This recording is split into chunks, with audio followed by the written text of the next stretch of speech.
Hello students, एक बार फिर आपका स्वागत है आपके अपने YouTube channel smart study classes में। प्यारे बच्चों, इससे लास्ट वीडियो लेक्चर के अंदर हम आपको क्लास 12 का चैप्टर नंबर 7 समाकलन की एक्सरसाइज 1.1 के बेसिक कंसेप्ट के बारे में समझा चुके थे। एक तरीके से कह सकते हैं कि वो पूरे समाकलन का बेसिक था, जिसके अंदर हमने बच्चों टाइप ऑफ इंटीग्रेशन के बारे में पढ़ा था। 2 टाइप के इंटीग्रेशन हमने पढ़े थे, definite integration and indefinite integration, ठीक है, निश्चित समाकलन और अनिश्चित समाकलन, ठीक है, और उनके बारे में थोड़ा डिटेल से हमने जाना था।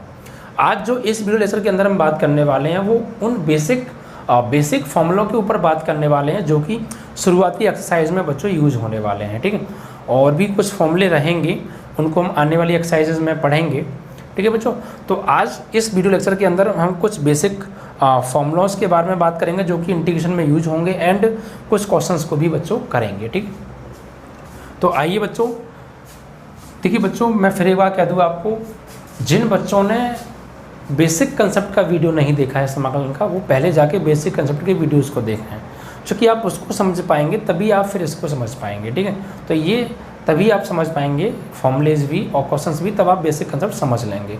तो ज़्यादा से ज़्यादा इस वीडियो को बच्चों लाइक शेयर और कमेंट कीजिएगा, और ज़्यादा बच्चों शेयर कीजिएगा बच्चों, जैसे आपके जो साथी स्टूडेंट्स हैं वो भी लॉकडाउन में अच्छे से पढ़ाई कर सकें, ठीक है।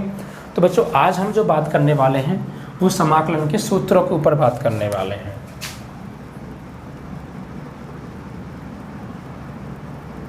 समाकलन के सूत्र बहुत इम्पोर्टेंट है, ठीक है। तो थोड़ा सा मैंने आपको बच्चों बताया भी था बेसिक कंसेप्ट में, एक तरीके से जो समाकलन जो होता है वो डेरिवेटिव का अपोजिट होता है, यानी हम ये कह सकते हैं कि समाकलन एंटी डेरिवेटिव होता है, अवकलज का उल्टा होता है। अवकलज में क्या करते थे, कोई फंक्शन दिया होता था, उसकी पावर को जो है हम अवकलन करके कम करते थे, पावर कम होती थी, ठीक है। और इंटीग्रेशन में क्या होगा, पावर बढ़ेगी, उल्टा हो गया ना। अवकलन में तो पावर कम हो रही थी और इंटीग्रेशन में यानी समाकलन में पावर बढ़ रही है। कैसे बढ़ रही है वो हम भी आपको समझाएंगे, ठीक है। देखिए बच्चों, हम बात करेंगे थोड़ा सा फॉर्मूलों के बारे में यहाँ पर। तो फॉर्मूलों को आप क्या समझेंगे, जैसे मान लीजिए हम बात करें पहले फॉर्मूले की, तो जब पहला फॉर्मूला होता है बच्चों वो होता है हमारा, अगर हम बात करें, देखिए समाकलन के फॉर्मूले पढ़ने से पहले ना आप एक बार पहले सारे के सारे फॉर्मूले अवकलन के पढ़ लीजिए। तो मैं पहले आपको अवकलन के फॉर्मूले भी लिखाऊंगा, फिर उन अवकलन के फॉर्मूलों की हेल्प से ही कैसे हम समाकलन के फॉर्मूले निकालेंगे वो भी समझाऊंगा। कोई अलग से याद नहीं करना है आपको। देखो बच्चों, मैं रट्टा नहीं मरवाऊंगा, लेकिन याद तो फिर भी आपको करने पड़ेंगे, लेकिन मैं समझाऊंगा कि कैसे अवकलन, कैसे डेरिवेटिव की हेल्प से हम इंटीग्रेशन के फॉर्मूले निकाल रहे हैं। तो आप पहले अवकलन के फॉर्मूलों को ध्यान से समझिए, जितने भी फॉर्मूले हैं, फिर उतने ही फॉर्मूले समाकलन के बनेंगे, उनके जस्ट अपोजिट, उनकी हेल्प से। देखिए, हमने जो समाकलन के ना लिख के थोड़ा सा मैं यहाँ पे अवकलन लिख देता हूँ। पहले अवकलन के फॉर्मूले देखिए, अवकलन के सूत्र क्या पढ़े हैं बच्चों हमने। अवकलन के जो सूत्र पढ़े हैं हमने, सबसे पहला जो फॉर्मूला अगर हम बात करें, पढ़ा था कि d/dx ऑफ x की पावर n। तो ये पढ़ा था बच्चों, ये पावर आगे गिर जाती थी n x की पावर n-1, यानी यहाँ पर क्या हुआ, ये हमें एक फंक्शन दे रखा है और इसका हमने डेरिवेटिव किया, तो हमें क्या मिला, पावर ये आगे गिर गई और एक पावर कम हो गई, यही तो हुआ। ऐसे दूसरा फॉर्मूला हमने बच्चों पढ़ा था d/dx ऑफ sin x, या फिर हम पहले ले लीजिए e की पावर x, तो बच्चों e की पावर x का e की पावर x ही होता था। तीसरा फॉर्मूला पढ़ा था हमने d/dx ऑफ कांस्टेंट वैल्यू का, तो उसका तो 0 ही होता था। कांस्टेंट कोई अगर वैल्यू है तो उसका क्या होता था बच्चों, जो है अवकलन 0 होता था। चौथा जो हमने पढ़ा है बच्चों d/dx ऑफ e की पावर x, तो e की पावर x का जो अवकलन पढ़ा था बच्चों हमने, वो पढ़ा था e की पावर x का e की power x log a base e। फिर पाँचवा पढ़ा था बच्चों d/dx ऑफ log x, तो log x का पढ़ा था बच्चों हमने 1/x। फिर छठवां जो फॉर्मूला था बच्चों वो था d/dx ऑफ sin x, तो ये होता था बच्चों वहाँ पर sin x का cos x। सातवां formula d/dx of sin x का किसका पढ़ा बच्चों, cos x। तो cos x का जो अवकलन होता था वो माइनस के sin x होता था बच्चों, ठीक है। उसका बच्चों आठवां फॉर्मूला d/dx ऑफ 10x, तो 10x का होता था बच्चों सेक स्क्वायर एक्स। नवा फार्मूला बच्चों d/dx ऑफ कॉट एक्स, तो माइनस के कोसेक स्क्वायर एक्स। 10वां जो फॉर्मूला हमने बच्चों पढ़ा था वो ये पढ़ा था d/dx of sine cos tan cot sec x, तो सेक एक्स का होता था बच्चों सेक एक्स इंटू 10x। 11वां जो फॉर्मूला था बच्चों d/dx ऑफ कोसेक एक्स, तो माइनस के cosec x into cot x. तो ये ट्रिग्नोमेट्रिकल फंक्शन के बच्चों क्या थे, कुछ अवकलन के फॉर्मूले थे। और भी बच्चों हमने पढ़े थे कुछ अवकलन के फॉर्मूले, जैसे कि फर्स्ट सेकंड रूल वाले आपने पढ़ी थी, प्रॉपर्टी आपने पढ़ी थी। 12 में जो फॉर्मूला आपने पढ़ा था, जैसे कि अगर दो फंक्शन मल्टीप्लाई में दे रखे हैं, चलो वो तो आपका अलग है थोड़े फॉर्मूले, उनको भी आप अच्छे से प्रिपेयर कर लीजिएगा। तो मतलब जैसे कोई कांस्टेंट वैल्यू दे रखी, कांस्टेंट वैल्यू को दो फंक्शन मल्टीप्लाई में दे रखे होते थे और उन दोनों का हम जो है प्रोडक्ट रूल लगाते थे, पहले को छोड़ा दूसरे का समाकलन, दूसरे को छोड़ा पहले का समाकलन, इस तरीके से हम वहाँ पे करते थे बच्चों, ठीक है। तो ये थे कुछ फॉर्मूले। और भी बच्चों हमने पढ़े हैं, जैसे क्वेश्चन नंबर 12 की अगर हम बात करें, क्वेश्चन नंबर 12 के वो फॉर्मूला नंबर 12 d/dx ऑफ आपने पढ़ा था बच्चों साइन इनवर्स एक्स का, प्रतिलोम त्रिकोणमिति वाले साइन इनवर्स एक्स का बच्चों होता था 1/√1 में 1 माइनस एक्स स्क्वायर। और भी बच्चे था d/dx of cos inverse x, तो ये माइनस के 1/√1 में 1 माइनस एक्स स्क्वायर। 14 में था d/dx of tan inverse x तथा 1/1 प्लस एक्स स्क्वायर। 15 में था d/dx of cot inverse x तथा माइनस के 1/1 प्लस एक्स स्क्वायर। 16 में था d/dx of sec inverse x, ये था वन अपॉन एक्स रूट में एक्स स्क्वायर माइनस 1।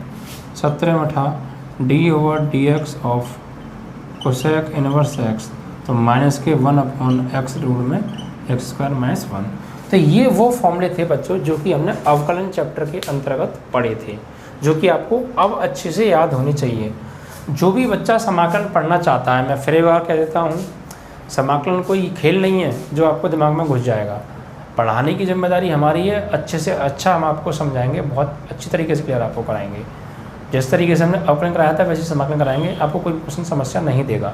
बट समाकलन को पढ़ने से मैं फिर कह रहा हूँ बच्चों, पहले आप 10th क्लास के जितने भी ट्रिग्नोमेट्री के फॉर्मूले थे वो आप अच्छे से प्रिपेयर कर लीजिएगा, और बच्चों अवकलन के फॉर्मूले अच्छे से प्रिपेयर कर लीजिएगा, क्योंकि 10th क्लास के ट्रिग्नोमेट्री के फॉर्मूले और अवकलन के फॉर्मूले जब आपको याद होंगे तो समाकलन के फॉर्मूले आराम से आपको याद हो जाएंगे। और बच्चों बहुत ज़्यादा कन्फ्यूज़ करते हैं, कभी कभी समाकलन का फॉर्मूला लगाना होता है और हम उसमें अवकलन का फॉर्मूला ठोक देते हैं। तो ये बच्चों क्लियरिटी होना भी बहुत ज़रूरी है। तो आपको बहुत समझ के याद करने, ऐसा ना हो कि आपको पूछे समाकलन का लगा दिया आपने अवकलन का, तो वहीं गलत हो जाएगा। तो क्लैरिफिकेशन भी आपको अच्छे से बहुत आना चाहिए बच्चों, ठीक है। तो यहाँ पर हमने ये अवकलन के फॉर्मूले कर लिए। अब हम इन अवकलन के फॉर्मूलों की हेल्प से कैसे समाकलन के फॉर्मूले बनाएंगे वो देखिएगा। सेम यही फॉर्मूले हैं, इतने ही फॉर्मूले बनेंगे समाकलन के, इसी हेल्प से बनेंगे। देखिए कैसे, देखिए बच्चों हम क्या करते थे बच्चों, हमने अभी क्या बताया, जो समाकलन होता है वो अवकलन का एंटी होता है, अपोजिट होता है। कैसे, देखिए बच्चों यहाँ पर हम समाकलन निकालेंगे इसका x⁴n का, तो क्या होगा, जैसे समाकलन की बात करें, समाकलन के सूत्र, तो देखिए यहाँ पे पहला फॉर्मूला हम यहाँ पे इंटीग्रेशन करेंगे।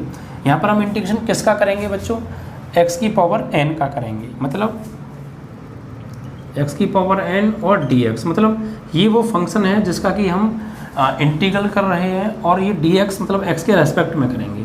तो एक तरीके से बच्चों बिल्कुल जस्ट इसका अपोजिट है। देखिए कैसे, इसमें क्या होगा, x⁴n का जो होगा वो होगा x⁴n+1 अपॉन n+1 और प्लस c, कांस्टेंट वैल्यू जुड़ेगी हमेशा आंसर में।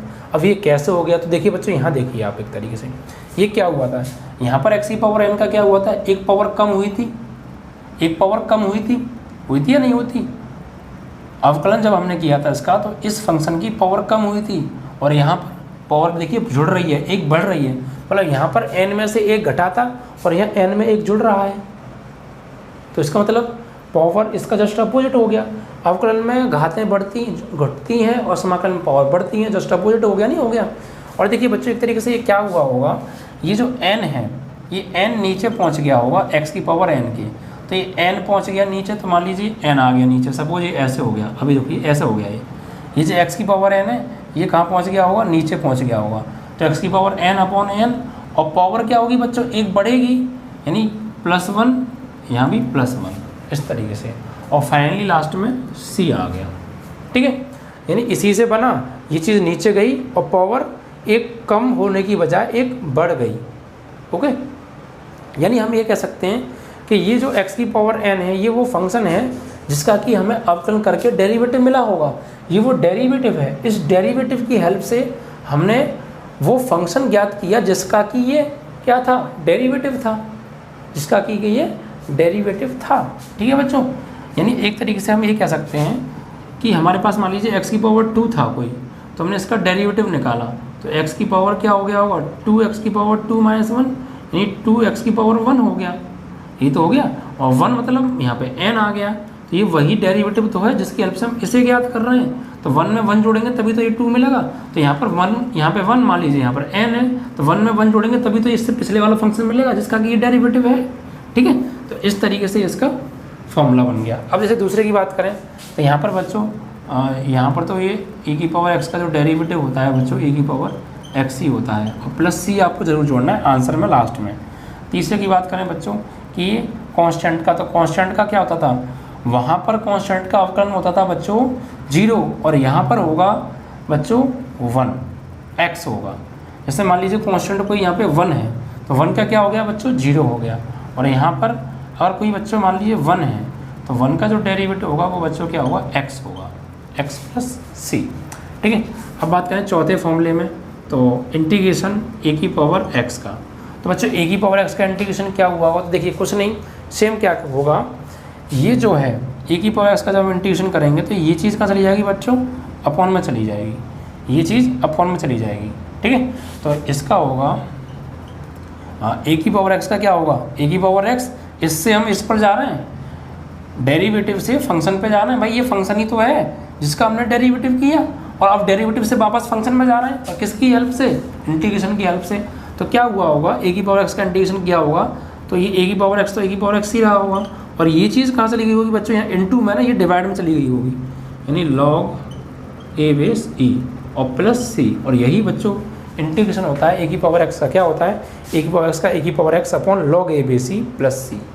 तो यहीं से वापस तो मिला हमें, देखिए ये log a/c डिवाइड में चला गया, तो a की पावर x का इंटीग्रेशन हो गया, ये डेरिवेटिव से फंक्शन पे आ गई। ठीक है, इस तरीके से यहाँ पर आइए आप चौथे में, पाँचवा, यहाँ पर देखिए अगर आपको 1/x का दे रखा है तो आप क्या करेंगे, इसका log x या log mod x भी कह सकते हैं। यहाँ पर जो x की वैल्यू होती है बच्चों >0 होती है, और आप नहीं लगाएंगे इसको तो x की वैल्यू >0 होगी, और आप लगा भी देंगे तब भी वो उसी चीज़ में आएगा, चाहिए आपको पॉजिटिव वैल्यू को पॉजिटिव करके देगा ये हमें। ठीक है, तो 1/x का इंटीग्रेशन क्या होगा, log mod x। और cos x की बात करें बच्चों हम, sin x की, छठवां इंटीग्रेशन sin x। तो sin x का क्या होगा बच्चों, sin x का क्या होगा, sin x का जो होता है बच्चों वो होता है cos x + c, लेकिन माइनस का। ठीक है, यहाँ पर देखिए cos x का माइनस sin x होता था, और sin x का cos x होता था प्लस का। अब यहाँ उल्टा है, sin x का माइनस cos x और cos x का sin x। ठीक है, तो यहाँ पर ये 7 जो है क्या हो जाएगा, इंटीग्रेशन, अगर हम बात करें इसका, एक तरीके से देखिए क्या हुआ है, मैं इसमें समझा दूँ आपको। जैसे हमने इसका किया है माइनस sin x का, तो इस माइनस को जब हम उधर भेजेंगे तो माइनस का हो जाएगा, नहीं हो जाएगा, तो sin x का क्या हो जाएगा, माइनस के cos x, ये माइनस आ जाएगा इधर, तो sin x का डेरिवेटिव क्या होगा, वो इंटीग्रेशन क्या होगा, माइनस के cos x, ये माइनस इधर आ गया। अब बात करें cos x की, तो cos x का क्या होगा, तो cos x का क्या होगा बच्चों, cos x का होगा sin x, जो कि बराबर में इंटीग्रेशन वापस जाएंगे तो क्या मिलेगा, डेरिवेटिव से फंक्शन पे जा रहे हैं तो cos x का साइन एक्स, तो कॉस एक्स का जो होगा बच्चों वो होगा साइन एक्स प्लस सी। 8वां बच्चों टेन एक्स की बात करें तो देखिए टेन एक्स का तो कोई होता ही नहीं है, सेक अभी नहीं होता, आगे जाके होगा, वो अलग तरीका मैं बताऊंगा। अगर बात करें सेक स्क्वायर एक्स का, तो sec square x, sec square x का क्या होगा, sec square x, sec square का डेरिवेटिव क्या होगा, तो देखिए सेक स्क्वायर का होगा बच्चों टेन एक्स, क्या होगा टेन एक्स प्लस सी। 9 कोसेक स्क्वायर एक्स का क्या होगा बच्चों, तो कोसेक स्क्वायर एक्स का होगा बच्चों, ये माइनस आ जाएगा इधर, यानी माइनस के कॉट एक्स। ये सब क्या है, फंक्शन था, और ये फंक्शन से क्या मिला हमें, डेरिवेटिव। अब हम इन डेरिवेटिव की हेल्प से क्या निकाल रहे हैं, वापस फंक्शन निकाल रहे हैं बच्चों, और यही तो समाकलन है, अनिश्चित समाकलन यही तो होता है, किसी डेरिवेटिव की हेल्प से वापस फंक्शन निकालना उस डेरिवेटिव का, वही कर रहे हैं हम, ठीक है। अब इसी प्रकार यहाँ पर आ जाइए बच्चों कि सेक एक्स टेन एक्स ये एक डेरिवेटिव है, इससे वापस फंक्शन कैसे प्राप्त करेंगे, तो वही 10वां फॉर्मूला समाकलन के सूत्र हैं ये, integration sec x tan x d x, तो इसका क्या होगा वापस सेक एक्स होगा बच्चों, सेक एक्स सी। 12वां इंटीग्रेशन माइनस के cosec x into cot x का, तो कोसेक एक्स इंटू जो कॉट एक्स का होगा बच्चों वो क्या होगा, माइनस इधर आ जाएगा, ये माइनस इधर आ जाएगा, ठीक है, तो माइनस के क्या होगा कोसेक एक्स प्लस सी। अब 13वां बच्चों इसी प्रकार यहाँ पर देखिए इंटीग्रेशन 1/√में 1 माइनस एक्स स्क्वायर, यहाँ जो डी एक्स और लगा लेना, तो डी एक्स, तो 1/√में 1 माइनस एक्स स्क्वायर ये डेरिवेटिव है। अवकलन में क्या हुआ होगा, अवकलन में इस फंक्शन का हमने डेरिवेटिव किया होगा, ये मिला होगा, और समाकलन में इस डेरिवेटिव से वापस फंक्शन पे जा रहे हैं, तो क्या होगा बच्चों, ये होगा बच्चों साइन इनवर्स एक्स प्लस सी का। इसी प्रकार इसमें आ जाइए 14वें में, 12 में था बच्चों ये 10वां हो गया, ये 11 में हो गया, ये वाला ये 11वां है, और ये 12वां, और ये 13वां। अब इसमें देखिए बच्चों क्या करेंगे, हम निकालेंगे इंटीग्रेशन 1/√में 1 माइनस एक्स स्क्वायर का, माइनस है यहाँ पर, तो एक्चुअली ये माइनस क्या होगा, ये माइनस इधर आ जाएगा, यानी हो जाएगा माइनस के कॉस इनवर्स एक्स प्लस सी का, ठीक है। इस तरीके से यहाँ पे आ जाइए 10 में, तो 14 formula integration 1/1 plus x square d x, यहाँ भी डी एक्स, तो ये एक्चुअली होता है अवकलन में क्या होता था, ये tan इनवर्स एक्स का होता था, और यहाँ इसका क्या होगा वापस tan इनवर्स एक्स होगा, tan इनवर्स एक्स प्लस सी, ठीक है। यहाँ पर आए तो 15वां माइनस के 1/1 प्लस एक्स स्क्वायर, तो किसका हो जाएगा बच्चों, ये हो जाएगा बच्चों एक तरीके से कॉट इनवर्स एक्स का, और आप चाहें तो ये माइनस को उधर भेजना चाहते उधर भेज दीजिए, फिर ये प्लस का हो जाएगा, ठीक है। तो अब देखिए बच्चों 15वां हो गया, 16वां देखिए 16वें में क्या है बच्चों, इंटीग्रेशन x/x में x square minus 1 D x, तो ये यहाँ पर देखिए इस फंक्शन से डेरिवेटिव प्राप्त किया, अब इस डेरिवेटिव से वापस फंक्शन, यानी किसका हो जाएगा सेक इनवर्स एक्स प्लस सी, इसका ये। इसी प्रकार यहाँ पे आ जाइए आप 17वें में इंटीग्रेशन माइनस के 1/x² में x square minus 1 D x, तो इस डेरिवेटिव से वापस फंक्शन पे जाएंगे तो क्या मिलेगा, ये मिलेगा कोसेक इनवर्स एक्स, ठीक है। तो इस तरीके से ये बच्चों फॉर्मूले थे अवकलन की हेल्प से समाकलन के, बस हमने जस्ट उल्टा किया। देखिए फिर एक बार समझते हैं, ये n नीचे गया तो x की पावर n/n, और पावर क्या यहाँ पे कम हो रही थी, यहाँ पे हमने बढ़ा दी, यानी उल्टा ही तो हो गया। यहाँ पे e पर s का e पावर x ही होता है प्लस सी, कॉन्स्टेंट का यहाँ 0 था, यहाँ कॉन्स्टेंट का क्या हो जाएगा x हो जाएगा, पावर बढ़ जाएगी, यहाँ घट जाती थी। देखिए यहाँ पर a की पावर x का अगर हम बात करें अवकलन में, तो ये log a बेस है ना, ये बटे में आ गया है, तो a की पावर x का इंटीग्रेशन क्या हो गया, a की power x log a base ही, भाई ये डेरिवेटिव ही तो है, हम इन डेरिवेटिव की हेल्प से वापस प्राप्त कर रहे हैं उस फंक्शन को, तो वही तो क्या ये सब डेरिवेटिव हैं और इनकी हेल्प से वापस हम फंक्शन प्राप्त कर रहे हैं, और यही तो हमारा निश्चित समाकलन होता है, ठीक है। तो यहाँ पर हमने क्या किया, ये a की पावर x का इंटीग्रेशन करेंगे तो ये चीज़ कहाँ आ जाएगी, बटे में आ जाएगी, यानी a की power x log a base e, और वही है देखिए, और प्लस c तो आपको ऐड करना है, ये मत भूल जाना, ठीक है। 1/x की बात करें तो 1/x का क्या होता है बच्चों, 1/x का log x या log mod x, sin x का, तो यहाँ पर बच्चों क्या करें, यहाँ पर देखिए sin x का क्या होता था, sin x का जो होता था बच्चों होता था cos x, और यहाँ cos x का क्या होगा माइनस के sin x, ठीक है। एक तरीके से sin x का क्या हो गया माइनस के cos x, और cos x का sin x प्लस c। अब देखिए यहाँ पर tan x, तो यहाँ पर देखिए cos x का क्या हो गया, कॉस एक्स का हो गया साइन एक्स, और साइन एक्स का क्या हो गया माइनस इधर आ गया माइनस के कॉस एक्स, वही चीज़ तो है। अब बात करें इसको, तो सेक स्क्वायर एक्स का क्या करेंगे, सेक स्क्वायर एक्स का ये क्या है डेरिवेटिव है, तो वापस क्या होगा बच्चों इसका टेन एक्स, तो ten x. Cosec square x का क्या होगा, तो ये माइनस आ गया बच्चों इधर, तो माइनस के cot x cosec square x का। इसी प्रकार यहाँ पे आइए बच्चों सेक एक्स टेन एक्स, तो सेक एक्स टेन एक्स का क्या होगा बच्चों वापस सेक एक्स माइनस के cosec x into cot x, तो cosec x into cot x का क्या होगा माइनस आ गया आगे, तो माइनस के कोसेक एक्स। यहाँ पे 1/रूट में 1 माइनस एक्स स्क्वायर, ये किसका हो गया बच्चों, ये हो गया साइन इनवर्स एक्स का, ये माइनस के 1/रूट में 1 minus x square cos inverse x का। यहाँ पर बच्चों माइनस नहीं आएगा फिर एक्चुअली, एक जगह माइनस लगा लीजिए आप, ठीक है, आप यहाँ पे माइनस लगाएंगे तो ये कॉस इनवर्स एक्स का हो जाएगा, ठीक है, समाकलन है ये। अगर हम बात करें कि यहाँ से माइनस हटा के यहाँ ले जाएँ तो फिर यहाँ नहीं आएगा, एक जगह लगा लीजिए, ठीक है, ये बाई मिस्टेक लग गया था। अब देखिए बच्चों बात करें इसकी D over D x of tan inverse x, तो उसमें क्या होता था, ये डेरिवेटिव होता था टेन इनवर्स एक्स का, इस डेरिवेटिव से वापस हम फंक्शन प्राप्त कर रहे हैं, यानी किसका हो गया ये टेन इनवर्स एक्स का, इससे डायरेक्ट इधर आ रहे हैं, बस क्या हो गया माइनस लग गया, तो माइनस के 1/1 प्लस एक्स स्क्वायर किसका हो जाएगा ये कॉट इनवर्स एक्स का। यहाँ पर आप देखिए ये किसका होता था सेकंड इनवर्स एक्स का, तो उल्टा हो गया, ये पहले सेकंड इनवर्स एक्स का अवकलन करते थे, इस फंक्शन का अवकलन करते थे और डेरिवेटिव प्राप्त करते थे, अब डेरिवेटिव से फंक्शन प्राप्त कर रहे हैं उल्टा, यही तो अनिश्चित समाकलन है। इसी प्रकार ये कोसेक इनवर्स एक्स का होता था, अभी किसका हो गया यहाँ पे कोसेक इनवर्स एक्स का डेरिवेटिव इंटीग्रेशन हो गया, ठीक है बच्चों। तो इन्हीं की हेल्प से वापस हमने प्राप्त किए हैं, तो यहाँ पे आप कंफ्यूज मत होना कि यार अवकलन और समाकलन के फॉर्मूले में कंफ्यूज हो, अपोजिट करके मिले तो आपको वो बहुत अच्छे से प्रिपेयर होने चाहिए, ठीक है बच्चों। अब देखिए यहाँ पे कुछ चीज़ें कुछ फॉर्मूले और रह गए हैं अभी, जैसे आपने देखा कि समाकलन में आप देखिए, क्या समाकलन में आपको टेन एक्स का समाकलन दिख रहा है, नहीं दिख रहा होगा, टेन एक्स का समाकलन है नहीं है, सेक एक्स का समाकलन है नहीं है, सेक एक्स का समाकलन देखिए कहीं भी नहीं है, यहाँ पर है नहीं है, और आप देखेंगे कि कोसेक एक्स का समाकलन है नहीं है, तो इनके समाकलन कहाँ है, इनके समाकलन थोड़े बच्चों कुछ अलग विधि से निकलेंगे जो कि आने वाली एक्सरसाइज में यूज होने वाले हैं। ये वो बेसिक फॉर्मूले हैं जो कि फ़िलहाल की एक्सरसाइजेज में यूज होने वाले हैं, तो टेन एक्स का हो गया, सेक एक्स का हो गया, कोसेक एक्स का हो गया, इन सब के समाकलन हम आगे निकालेंगे और आगे आने वाली एक्सरसाइजों में यूज होंगे, तो वहाँ पर हम उनको कराएंगे, ठीक है बच्चों। तो अब थोड़ा सा हम बात करें बच्चों कि इनका हम यूज कैसे करेंगे, इन फॉर्मूलों का हम समाकलन के अंदर यूज कैसे करने वाले हैं, थोड़ा सा मैं यूज के ऊपर हल्का सा मैं आपको बता देता हूँ बच्चों, ठीक है।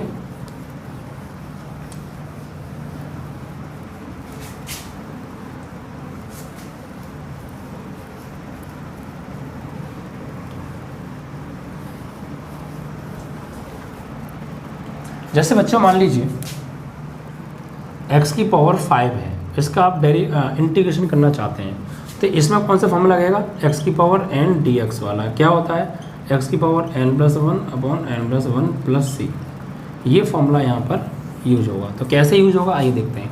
देखिए कैसे यूज करेंगे, x की पावर n का इंटीग्रेशन इसमें, तो एक तरीके से तो x ही है, ये n क्या है 5, तो x की पावर 5+1/5+1, यानी फाइनली x की पावर 6/6 और प्लस c, ये नियतांक जोड़ना मत आप भूलिएगा, ठीक। आंसर में आपको लास्ट में ज़रूर ऐड करना है, यानी हर लाइन में कर रहे हैं, हर लाइन में नहीं, सबसे लास्ट में जो फाइनली आंसर आएगा उसमें समाकल्य जो आएगा उसमें, ठीक है, इस तरीके से। और अगर हम बात करें बच्चों कि अब बात करें e की पावर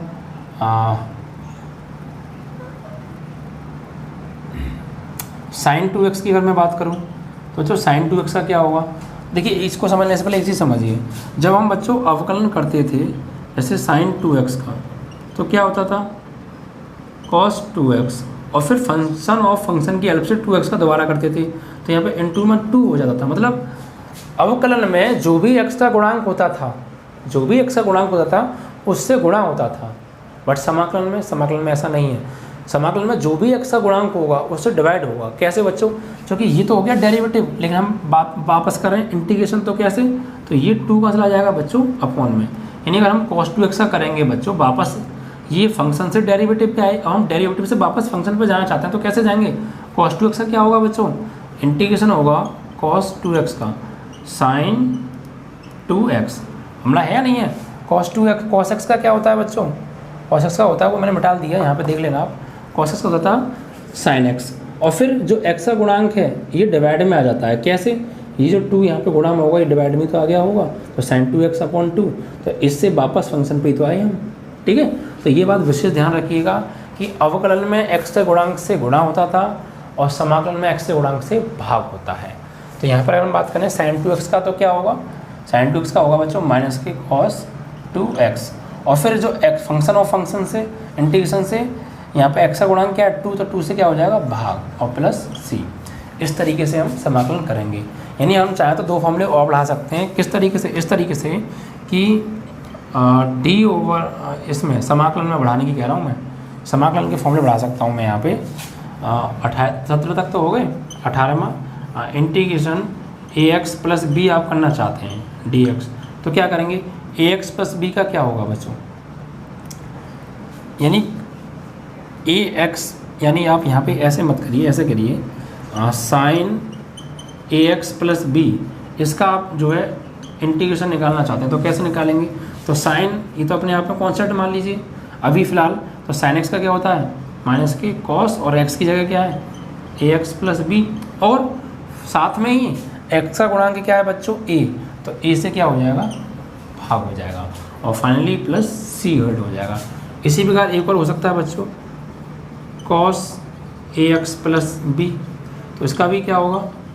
तो cos ax प्लस b का क्या होगा बच्चों? sin ax प्लस b, और x का कांस्टेंट क्या है a, तो a से क्या हो जाएगा डिवाइड प्लस c। तो इस तरीके से ये फॉर्मूले और भी बन सकते हैं। अगर मैं बात करूँ बच्चों के इंटीग्रेशन आप करना चाहते हैं e की पावर 3x dx, तो कैसे करेंगे? तो e की पावर x का इंटीग्रेशन तो e की पावर x ही होता है, इसको अपने मन में x मान लो, तो e की पावर x का e की पावर x ही होगा, लेकिन इसका फंक्शन और फंक्शन इंटीग्रेशन से तो क्या होगा? x का गुणांक क्या है 3, तो यहाँ पे 3 से डिवाइड होगा और प्लस c, वहाँ पर 3 का मल्टीप्लाई होता था, यहाँ पर 3 से क्या होगा? जो भी x का गुणांक आएगा उससे आपको डिवाइड करना है फाइनली इंटीग्रेशन में। ठीक है, तो इस तरीके से आप इनके फॉर्मूलेज का बच्चों यूज कर सकते हैं। ठीक है बच्चों, अब थोड़ा सा मैं बात करूँगा बच्चों प्रॉपर्टी के बारे में। फंक्शन की प्रॉपर्टी क्या होती है?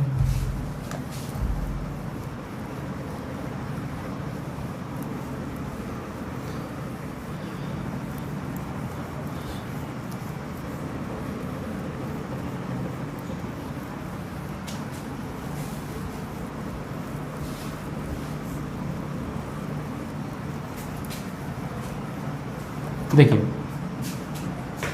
जैसे मान लीजिए हम बच्चों इंटीग्रेशन कर रहे हैं किसी भी फंक्शन का f(x) प्लस कैपिटल F(x) का, इस तरीके से, तो फाइनली जब हम इसका अवकलन करते हैं बच्चों तो क्या मिलता है हमें dx, तो क्या हुआ? ये हमें मिलेगा बच्चों f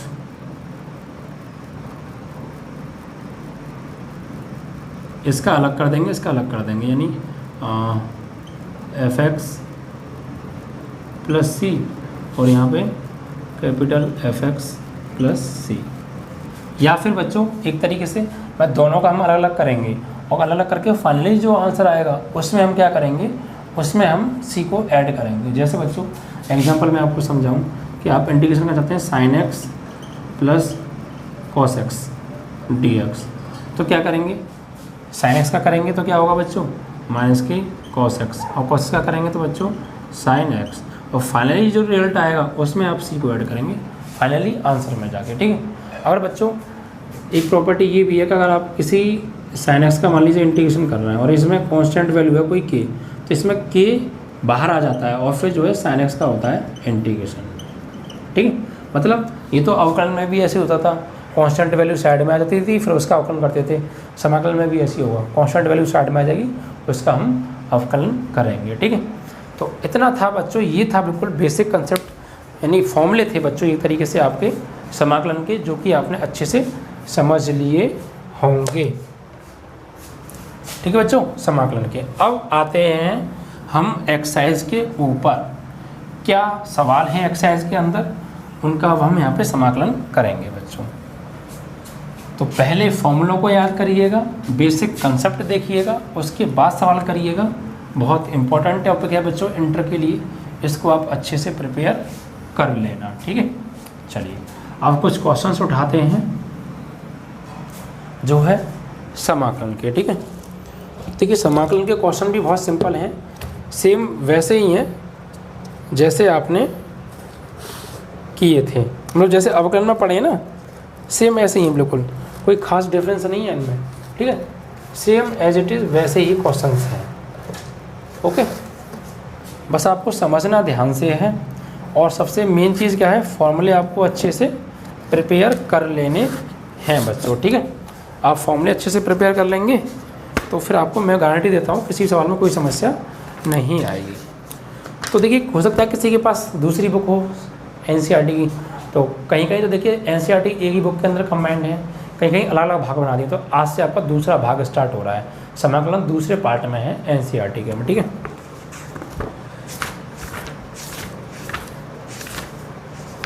इस बुक में भी बच्चों फॉर्मूलेज दे रखे हैं, आप इनसे यहाँ से प्रिपेयर अच्छे से कर लीजिएगा। ओके, तो आइए टाइम को ज़ाया ना करते हुए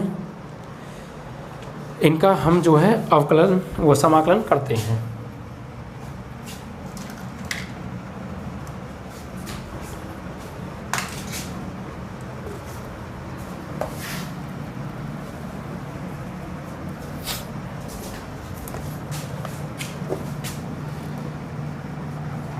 क्वेश्चन नंबर 1, देखिए इसको पहले पढ़िए आप। 7.1 का क्वेश्चन नंबर 1 है। इसमें क्या कहा है, इसमें कहा है बच्चों कि निम्नलिखित फलनों के प्रति अवकलज यानी एंटी डेरिवेटिव मतलब अनिश्चित समाकलन निरीक्षण विधि द्वारा ज्ञात करना है। यानी समाकलन तो ज्ञात करना है, लेकिन कौन सी विधि से, एंटी डेरिवेटिव प्रोसेस से, यानी अनिश्चित समाकलन विधि से। ठीक है, निकालना है, तो कोई दिक्कत नहीं है। आइए देखते हैं। देखिए ये पहला सवाल है और ये sin 2x का हमको जो है समाकलन करना है। तो देखिए कैसे करेंगे, ध्यान से समझिएगा बच्चों। सबसे पहले समाकलन का चिन्ह लगाएंगे sin 2x, और जैसे ही समाकलन का चिन्ह लगेगा, यहाँ अगर x है तो यहाँ पे dx आ जाएगा, अगर यहाँ y होता तो dy आ जाता, और जो भी x के साथ में d, तो जो भी यहाँ वेरिएबल है उसी के रेस्पेक्ट में इसका इंटीग्रेशन होगा बच्चों। ठीक है, देखिए ये क्या है, ये sin 2x ना, एक्चुअली ये कोई फंक्शन रहा होगा, कोई फंक्शन होगा और उस फंक्शन का हमने डेरिवेटिव निकाला होगा, तो ये निकल के आया होगा sin 2x। कोई भी फंक्शन रहा होगा, उस फंक्शन का हमने अवकलन किया होगा और डेरिवेटिव हमें ये मिला होगा sin 2x। तो अब इस डेरिवेटिव की हेल्प से वापस उस फंक्शन पर जाना चाहते हैं जो फंक्शन रहा होगा, और वो किस विधि से, एंटी डेरिवेटिव की विधि से, यानी अनिश्चित समाकलन की हेल्प से। देखिए बच्चों क्या करेंगे, यहाँ पर लिखेंगे x के सापेक्ष समाकलन करने पर। ठीक है, तो इसका x के सापेक्ष क्या करेंगे, समाकलन करेंगे। देखिए सबसे पहले साइन, इसको ना वही चीज़ है, थोड़ा थोड़ा कंसेप्ट वही है। ये sin 2x है ना, 2x, इसको अपने में भी अभी x मान लीजिए आप। तो बच्चों sin 2x का क्या होगा, ये होगा बच्चों माइनस के cos x, sin x का माइनस के cos x, और x से क्या है 2x। लेकिन आप फंक्शन ऑफ फंक्शन से इसका अगेन करेंगे इंटीग्रेशन, यानी इंटीग्रेशन ऑफ 2x और dx, इसका दोबारा से करेंगे। तो जो भी x का कोफिशिएंट है उसका क्या हो जाता है, मतलब जो भी x का कोफिशिएंट होगा उससे डिवाइड हो जाएगा बच्चों। तो फाइनली क्या आ जाएगा, माइनस के cos 2x अपॉन 2 और प्लस c, लास्ट में आपको c ऐड करना और ये आपका आंसर। तो sin 2x का क्या हो गया इंटीग्रेशन, माइनस के cos 2x upon 2 plus c। ठीक है, इस तरीके से आप इसको करेंगे।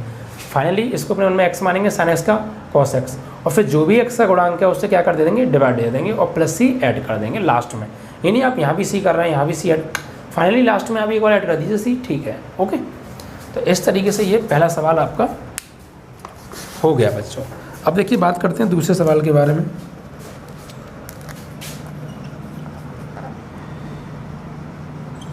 cos 3x का निकालना है, तो इंटीग्रेशन cos 3x dx, तो क्या होगा, देखिए इसको अपने मन में x मानिए, तो cos x का क्या हो गया, cos x का होगा बच्चों sin x।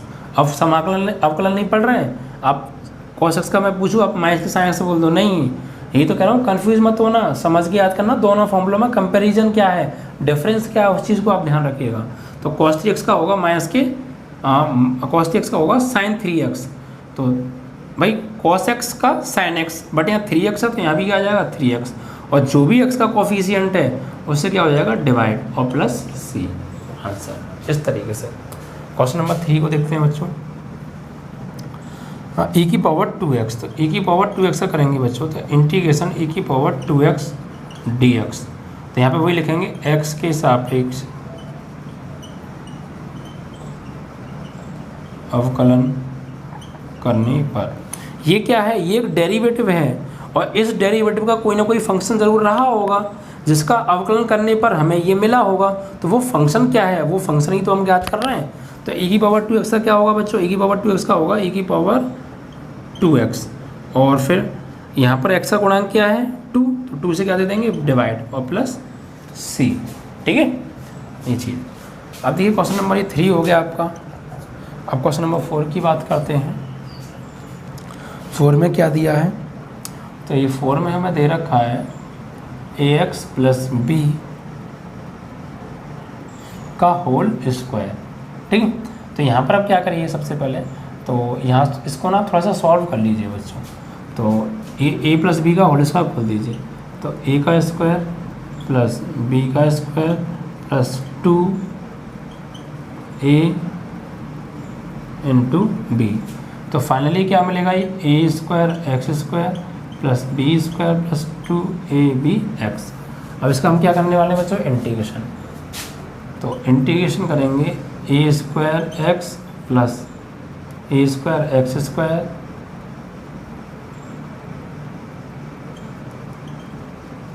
Plus B square plus 2ab(x), सभी का करेंगे बच्चों एक साथ, और फाइनली जो आंसर आएगा उसमें हम c ऐड कर देंगे। तो बच्चों मैंने क्या बताया था, जब भी कभी किसी फंक्शन का आप क्या कर रहे हैं, इंटीग्रेशन कर रहे हैं, तो क्या कीजिए, जो कांस्टेंट वैल्यू होती है उसमें उसे तो साइड में ले लेते हैं, और जो वेरिएबल होता है उसका डिफरेंस इंटीग्रेशन हम कर देते हैं, और जो ऐसा कोई कांस्टेंट वैल्यू है जिसके साथ कोई वेरिएबल ही नहीं है तो उसका क्या हो जाता है x हो जाता है। जैसे बच्चों ये यहाँ पे देखिए कई फंक्शन है हमारे पास, ये अलग डेरिवेटिव है, ये अलग डेरिवेटिव है, ये अलग डेरिवेटिव है, इन सभी डेरिवेटिव का अलग अलग समाकलन करेंगे। तो कैसे करेंगे, देखिए a square x square d x plus B square d x integration 2ab(x) dx। देखो बच्चों यहाँ पर ये a स्क्वायर कॉन्स्टेंट है, इसे बाहर ले लीजिए, तो integration x square d x plus यहाँ पे बी स्क्वायर कॉन्स्टेंट है, इसे बाहर ले लीजिए, अंदर क्या बचा है, कुछ नहीं तो 1 dx। यहाँ पर देखिए 2ab को बाहर ले लीजिए, कांस्टेंट है, तो यहाँ पे क्या बचा x dx। अब इसका करिए आप x के सापेक्ष समाकलन करने पर। ठीक, तो यहाँ पर देखिए a स्क्वायर तो कांस्टेंट है, एक्स स्क्वायर का क्या होगा, यानी x की पावर n। फॉर्मूला कौन सा यूज होगा, फॉर्मूला मैं लिख देता हूँ आपको साइड में थोड़ा सा, x की पावर n इंटीग्रेशन dx, तो ये होगा x की पावर n+1/n+1 प्लस c, ये वाला। ठीक है, तो वही चीज़ है, देखिए x की पावर n की जगह क्या है 2, तो 2+1/2+1, तो a स्क्वायर x की पावर 2+1/2+1। अब यहाँ पे c मत ऐड करना, फाइनली जो आंसर है वहाँ c ऐड करना है आपको, प्लस बी स्क्वायर कॉन्स्टेंट है, यहाँ पे देखिए 1 का क्या हो जाता है x प्लस 2ab, x की पावर 1 का क्या होगा, x की पावर 1+1/1+1। ठीक है, इस तरीके से, और फाइनली जो आंसर आया इसमें आप c ऐड कर दीजिए। अब सॉल्व कीजिए थोड़ा सा इससे, तो ये हो जाएगा a स्क्वायर एक्स की पावर (3) प्लस इसको सॉल्व कर लें 2ab(x²/2) और प्लस बी स्क्वायर एक्स और प्लस c, इससे ये कट गया, तो finally a²(x³/3) plus ab(x² plus b²x plus c। ठीक, इस तरीके से ये आपका इस डेरिवेटिव से फंक्शन आ गया, यानी इसका समाकलन हमने कर दिया। समझ में आया। सबसे पहले इसका फॉर्मूला ओपन किया, ये 3 डेरिवेटिव बन रहे हैं, इन तीनों डेरिवेटिव का हमने अलग अलग सिंबल लगा के इंटीग्रेशन किया, इसका अलग किया, इसका अलग किया, इसका अलग किया। तो एक्स की पावर 2 का क्या होगा, एक्स की पावर 2 + 1 अपन 2 + 1, एक्स की पावर n + 1 वाले फॉर्मूले से। यहाँ पर कांस्टेंट तो बाहर ले लिया, 1 बचा, 1 का क्या होता है x, और 20 का पहले से है। यहाँ पर 2 भी बाहर ले लिया, एक्स की पावर 1, तो एक्स की पावर 1 + 1 अपन 1 + 1, इसको सॉल्व आउट कर दिया, ये आपका जो है इसका समाकलन हो गया। ठीक है, एंटी डेरिवेटिव विधि द्वारा।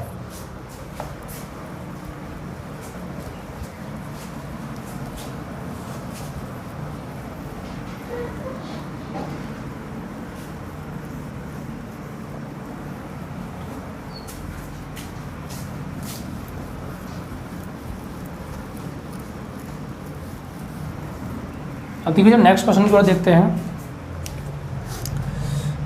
ax + b का होल स्क्वायर तो बच्चों हो गया, sin 2x - 4e की पावर 3x, sin 2x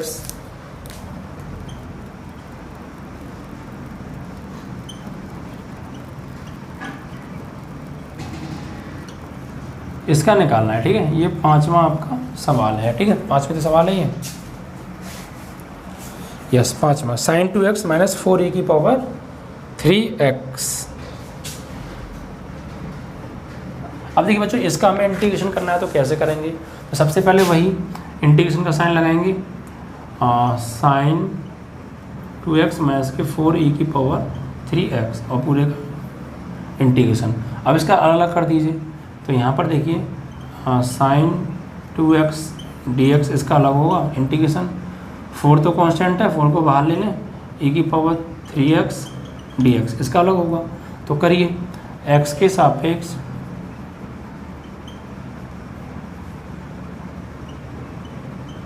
समाकलन करने पर।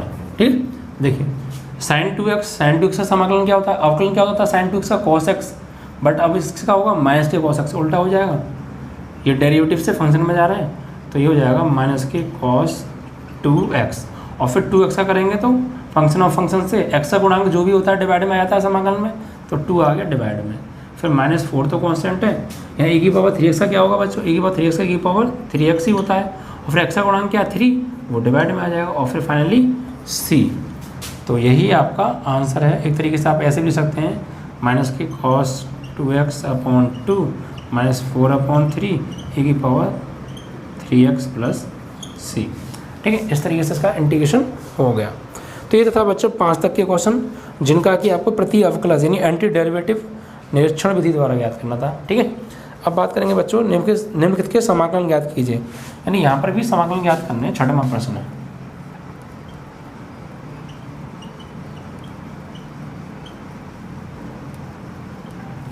तो पहला सवाल देखिए 6 क्या है, 6 क्या कह रहा है, इंटीग्रेशन 4e की पावर 3x + 1।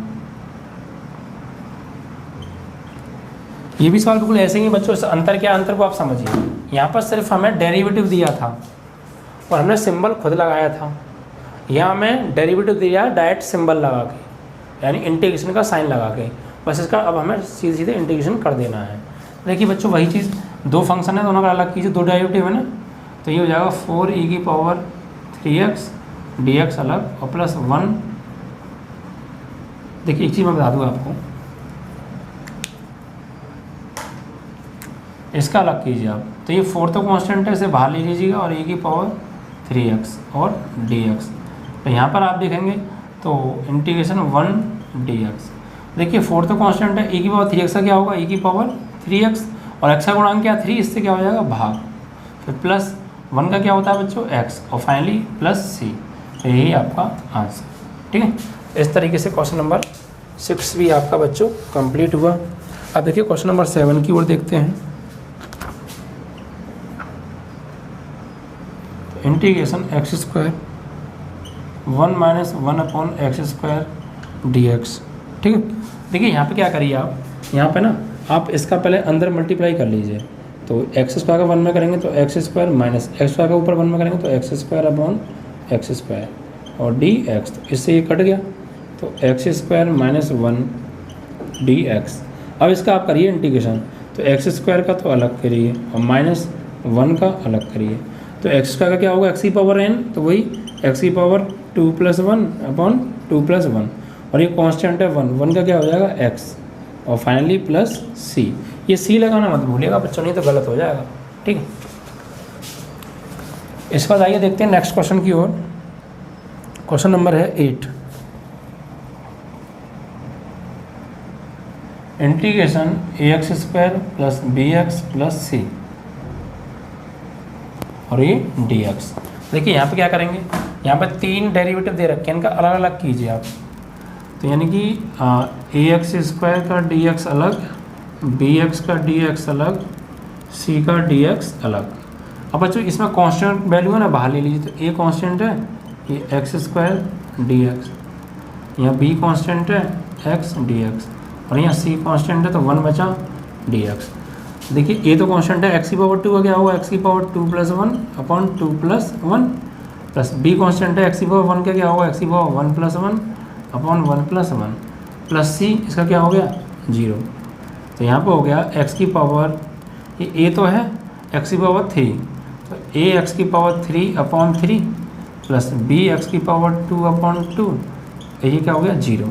तो finally ax³ plus bx² plus c, ये c लगाना मत भूलिएगा। तो इस तरीके से आप इनका इंटीग्रेशन बच्चों कर सकते हैं। ठीक है,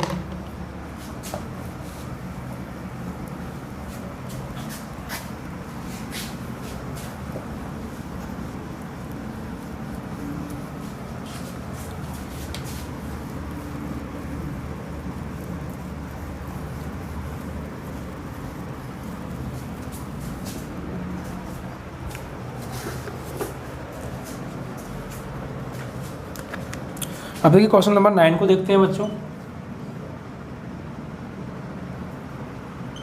2x² e⁻x dx। ठीक है, तो यहाँ पर देखिए वही है, दो डेरिवेटिव ऐड करके दे रखे हैं, अलग अलग करेंगे इसका। तो ये 2 तो कांस्टेंट है, x² dx plus integration x dx। देखिए 2 तो कांस्टेंट है, e⁻2 का क्या होगा, x⁻2 का क्या होगा इंटीग्रेशन, x⁻2+1/2+1। अब यहाँ पे c मेथड ऐड कर देना, लास्ट में ऐड करना, 2 फंक्शन है दोनों का हो जाएगा। फाइनली जो आंसर आएगा वहाँ c ऐड होगा और प्लस e⁻x का e⁻x और प्लस c, यही आपका आंसर है। यानी इसे थोड़ा सा सॉल्व करेंगे तो 2x⁻3/3 plus e⁻x plus c answer. ठीक है, इस तरीके से। तो ये था बच्चों आपका 9वां क्वेश्चन। अब देखते हैं 10वां प्रश्न क्या कह रहा है। इंटीग्रेशन √x - 1/√x का होल स्क्वायर dx।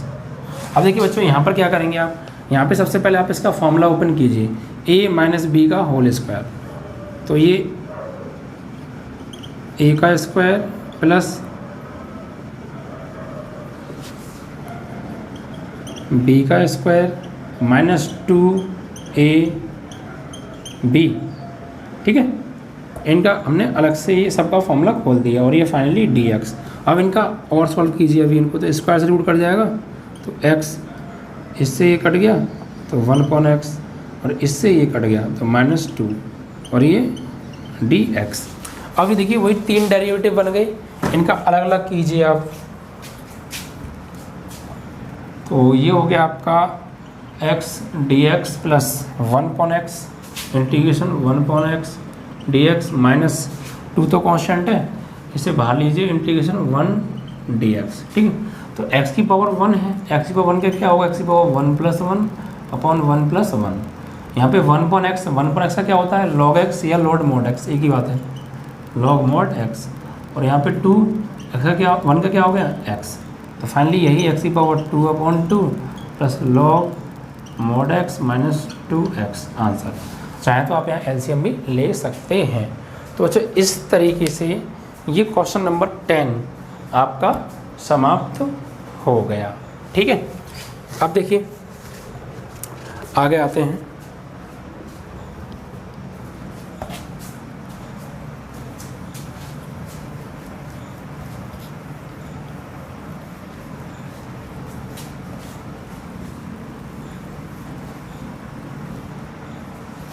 अब देखिए बच्चों क्वेश्चन नंबर 11 की बात करते हैं। क्वेश्चन नंबर 11 में क्या कहा है। तो क्वेश्चन नंबर जो 11 है बच्चों देखिए, इंटीग्रेशन एक्स की power Q plus 5x² minus के 4 डिवाइड बाई x² dx। ठीक है, अब देखिए इसका क्या करना है आपको ना, पहले थोड़ा सा कुछ क्वेश्चन ऐसे आते हैं बच्चों जिनको सिंप्लीफाई करना पड़ता है। इट मीन्स कि इंटीग्रेशन लायक उनको बनाना पड़ता है। तो यहाँ डायरेक्ट करेंगे तो थोड़ा प्रॉब्लम आएगी, इसलिए आपको थोड़ा सा इसको सॉल्व आउट कर लीजिए बच्चों। कैसे, देखिए ये जो x² है ना, इसका डिवाइड तीनों में हो रहा है, तो आप इसका इसमें अलग भाग दे दो, इसमें अलग भाग दे दो, इसमें अलग भाग दे दो, तो ये हो जाएगा x³ upon x² plus 5x² upon x² minus 4 upon x², और ये फाइनली dx। ठीक है, अब देखिए बच्चों इनको थोड़ा सॉल्व आउट कीजिए और सबका अलग अलग डेरिवेटिव इंटीग्रेशन कर दीजिए आप। तो x की पावर 3 है या 2 है तो पावर घट जाएंगी, x की पावर 1 बचेगा और dx प्लस यहाँ 5 तो कांस्टेंट है और इससे कट गया एक बार तो 1 dx, यहाँ 4 कांस्टेंट है तो क्या बचा 1 अपॉन x² dx। ठीक है, अब इनका अलग अलग समाकलन आप कीजिए। अब देखो कैसे करेंगे, यहाँ पर x की पावर 1 है तो x की पावर 1 का x की पावर 1 प्लस 1 अपॉन 1 प्लस 1, यहाँ 1 है तो 1 का x हो जाएगा। अब यहाँ 1 अपॉन x², तो आप यहाँ पे ऐसा मत कर देना कि 1 अपॉन x² का log x², नहीं, log तभी होगा जब नीचे जो भी वेरिएबल आएगा उसकी पावर 1 होगी, अधिकतम पावर 1 होगी तो 1 प्लस का log x, अगर स्क्वायर होगा तो फिर log x नहीं होता। फिर क्या करते हैं, इसको ऊपर ले जाइए आप, यानी x की पावर 2 को ऊपर लेके जाएंगे तो ये हो जाएगी x की पावर -2 और x की पावर n वाला इंटीग्रेशन का फॉर्मूला यूज़ करेंगे इसमें हम। ठीक है, तो आइए, तो x की पावर 1 का क्या होता है, x की power 1 plus 1 upon 1 plus 1 plus 5 constant है, x 1 का क्या हो गया x माइनस 4, यहाँ पे x की पावर -2 का x की पावर -2 प्लस 1 -2 प्लस 1 और फाइनली प्लस c। तो x की पावर 2 अपॉन 2 यहाँ हो गया 5x और यहाँ माइनस के 4x की पावर -1 अपॉन -1 प्लस c। थोड़ा और सॉल्व आउट कर देते हैं, x की पावर 2 अपॉन 2 प्लस 5x, ये माइनस क्या हो गया प्लस 4, x को -1 आ गया नीचे तो प्लस हो जाएगा ना, इस तरीके से इसका ये इंटीग्रेशन हो गया। तो आप डायरेक्ट मत करने बैठ जाना वरना आंसर नहीं आएगा, गलत हो जाएगा। थोड़ा सा सॉल्व आउट करें और तब करोगे तो थोड़ा अच्छा रहेगा बच्चों। ठीक है, तो इस तरीके से ये आपका क्वेश्चन नंबर 11 समाप्त हो गया। ठीक है।